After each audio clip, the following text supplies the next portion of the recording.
بسم الله الرحمن الرحيم. Other than Bismillahir-Rahmanir-Rahim. We're seeking to cast a look at some of the lessons derivable from the appointment of Prophet Ibrahim to the position of honor. Allah's appointment of Prophet Ibrahim. Him, position.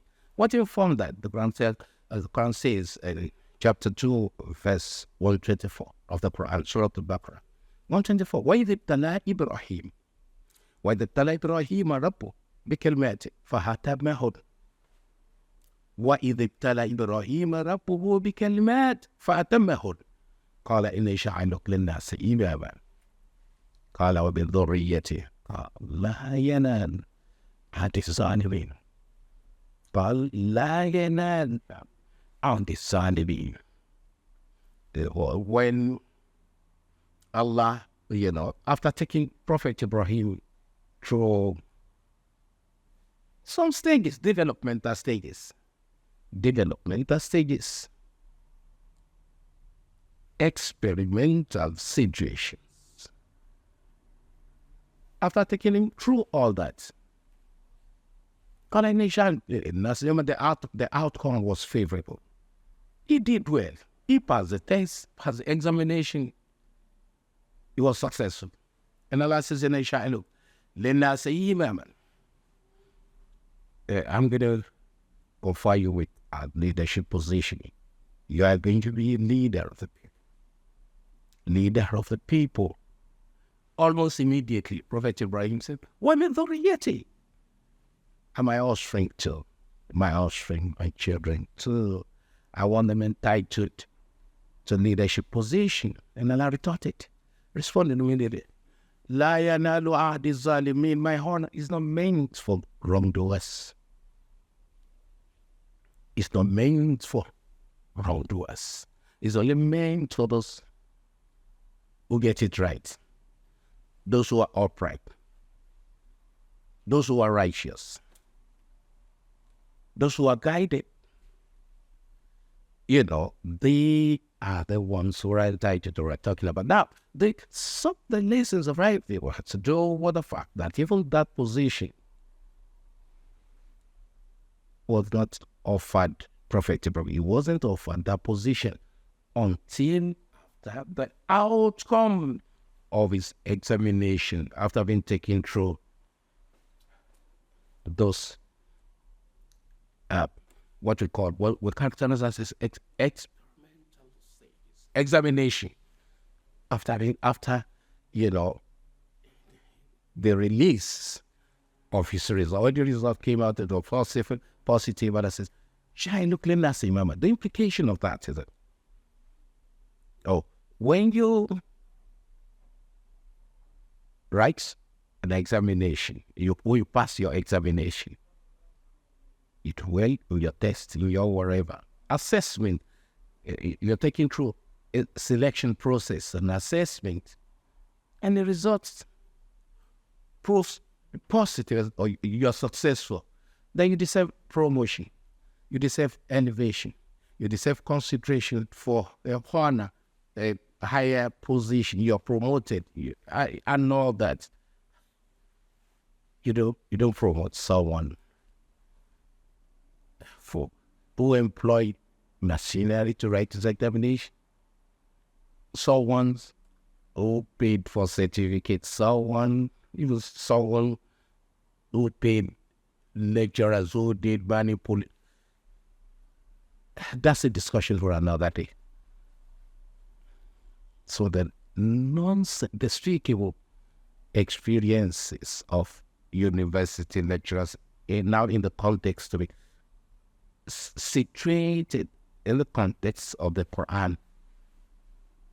When you collect money from your student before they must pay, before they pass, what's the implication for the student that paid and the lecturer that is a bit?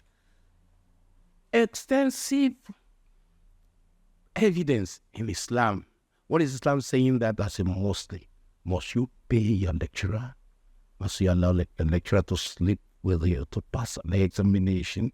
You too, as a lecturer, must you demand that, and you are leading prayers? You're an imam. You're an imam. If you're not an imam, you occupy a front line. You're a frontliner in Islamic setting. Even the student too, the female student that is paying, she too is, she's seen in Islamic appearance. I won't use the technical term. Even the Muslim student, the male student too, we are talking about the Muslims. And the implication for all, for Muslims and non-Muslims, there are several commonalities and all that. But we are not going to digress. Now, the prophet of Allah, Ibrahim, passed examination. And he was presented for elevation. He wanted the same honor conferred on his offspring. Allah said, no, it's not meant for every, as our people say on this, every jickanary. It's not meant for every jickanary. Only those who performed well, who are upright, who are righteous, who got it right. So now, why must we support someone that's not qualified for a leadership position? In our box, we have young scholars, brilliant scholars who have graduated from various universities across the world. We politicize it. And assign or appoint someone with an abysmally low level of performance, an abysmally low level of Islamic performance, would prefer him to those brilliant,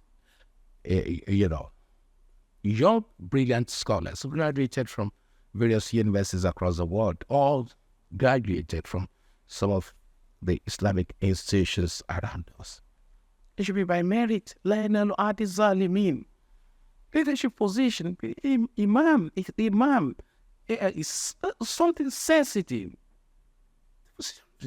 It's highly demanding. It's not all about, having a turban, a sky-high turban around your neck, or that's not it. It's beyond that. The requirement, your intellectual requirement, the appropriate mindset, disposition, and all that. So that you won't be receiving terrible complaints that say your imam has been misbehaving again and all that. You appoint people who are really qualified for the position. Okay, this is the only lesson we're going to call attention to. We have a multiplicity of lessons in this injunction. We want to digress. We want to be focused. You don't appoint someone that is not qualified.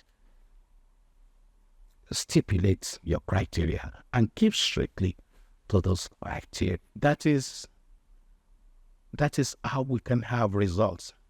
See how everything is messed up in Nigeria. You have incompetent people, competent leaders virtually everywhere. Competent people in the university, the hospital, the brilliant ones are not finding the situation. They're not comfortable. The brilliant heads in Nigeria are finding their way out. So let's operate in consonance with this injunction. The fact that the prophet Ibrahim was not offered that position until after his examination. The implication of that is that you attach importance to that. How do you perform the level of performance? Assess that level, and let's go for the best. The best, not only the best in knowledge, the best in morals too, in dispositions. All this should be factored into it. May Allah guide us.